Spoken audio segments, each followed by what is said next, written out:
हाँ, तो मैं ये अर्ज़ कर रहा था दोस्तों कि अब मुशायरा अपनी संजीदा शायरी की तरफ बढ़ता है आगे। दिल्ली की सरजमीन और आज़मगढ़ का ताल्लुक़ दिल्ली से बहुत ही अजीब व गरीब ताल्लुक़ है। आज़मगढ़ को बड़े ज़ख्म मिले हैं दिल्ली की सरजमीन से, लेकिन उसके बावजूद आज़मगढ़ दिल्ली से बहुत करीब या दिल्ली आज़मगढ़ से बहुत करीब है। हमारे उसी दिल्ली में जिसमें गालिब व मीर हुआ करते थे, आज भी शायरी बड़े वसूख के साथ की जा रही है, बड़ी एतबार के साथ की जा रही है। दिल्ली से हमारे दरमियान एक शायर हैं जिनका ताल्लुक़ आज़मगढ़ से है, जनाब खालिद आज़मी। मैं गुजारिश करना चाहता हूँ भाई खालिद आज़मी से कि वो तशरीफ़ लाएँ और एक संजीदा शायरी का माहौल उनकी गज़ल से बनेगा इंशाअल्लाह। खालिद आज़मी साहब से इल्तिमास है कि वो माइक पर तशरीफ़ लाएँ। तेरी परवाज़ गलत शिकवे से याद न कर, सिस्कियाँ ले नहीं अब नालो फरियाद न कर।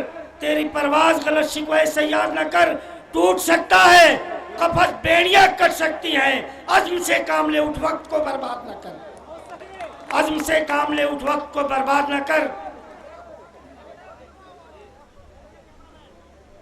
एक मतला और एक शेर देखिएगा कि खुद को बदलोगे जमाना भी बदल जाएगा। तवज्जो चाहता हूं दोस्तों, खुद को कि खुद को बदलोगे जमाना भी बदल जाएगा, रास्ता को के सीने से निकल जाएगा। भाई साहब, हाँ अपने बेटा सुना। भाई साहब, बच्चे लोग आप लोग सामने बैठे हैं जरा हाँ, तो आपकी जिम्मेदारियां भी ज़्यादा हैं आप लोग। हाँ, खुद को बदलोगे जमाना भी बदल जाएगा, रास्ता को के सीने से निकल जाएगा। मेरे हमसाए खिलौनों को छुपा कर रख दे, मेरा बच्चा अगर देखेगा मचल जाएगा। मेरा बच्चा अगर देखेगा मचल जाएगा। दोस्तों, बस एक गजल जो मैं हर जगह पढ़ता हूँ, हिंदुस्तान में पूरे मुल्क में जगह जगह फसादात होते हैं तो सिर्फ एक बयान आ जाता है कि शांति व्यवस्था कायम कर दी गई। बहुत तवज्जो चाहूँगा कि देखिएगा कि उनकी नज़र में शहर में अमनो अमान है, उनकी नज़र में शहर में अमनो अमान है, लेकिन सड़क पे खून का ताज़ा निशान है। बहुत अच्छा है, वाह वाह वाह। उनकी नज़र में शहर में अमनो अमान है, लेकिन सड़क पे खून का ताज़ा निशान है। बार बार बातें होती है कि ये नहीं बोलेंगे तो हिंदुस्तान छोड़िए, ये नहीं करेंगे तो मुल्क छोड़ दीजिए। बहुत तवज्जो चाहूँगा कि देखेगा कि कितने भी कर लो जुल्म, मैं हिजरत न करूँगा। कितने भी कर लो जुल्म, मैं हिजरत न करूँगा।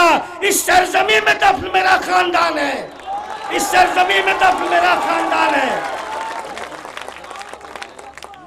कितने भी कर लो जुल्म, मैं हिजरत न करूँगा। इस सरजमीन में दफन मेरा खानदान है।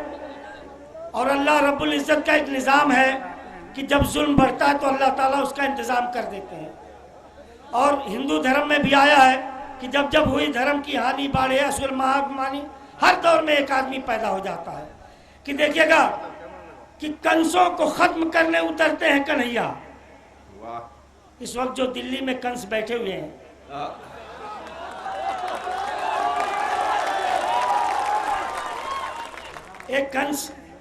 एक कन्हैया मथुरा में उतरे थे और अभी दिल्ली में एक जेलू में कन्हैया उतरे हैं। कि कंसों को खत्म करने उतरते हैं कन्हैया, कंसों को खत्म करने उतरते हैं कन्हैया। कुदरत के इस निज़ाम पे मुझको गुमान है, कुदरत के इस निज़ाम पे मुझको गुमान है। और दंगों में जब बस्तियां खाली हो जाती हैं कि हमसाए बिना कैसे गुजारोगे जिंदगी, साए बिना कैसे गुजारोगे जिंदगी, हमसाए बिना कैसे गुजारोगे जिंदगी। बस्ती में दूर दूर तक खाली मकान है, बस्ती में दूर दूर तक खाली मकान है। और चाहत नहीं है मुझको चमेली गुलाब की, चाहत नहीं है मुझको चमेली गुलाब की, चाहत नहीं है मुझको चमेली गुलाब की। खुशबू मेरे पसीने की गुर्बत की शान है, खुशबू मेरे पसीने की गुर्बत की शान है। बहुत बहुत शुक्रिया। बहुत अच्छे भाई जनाब खालिद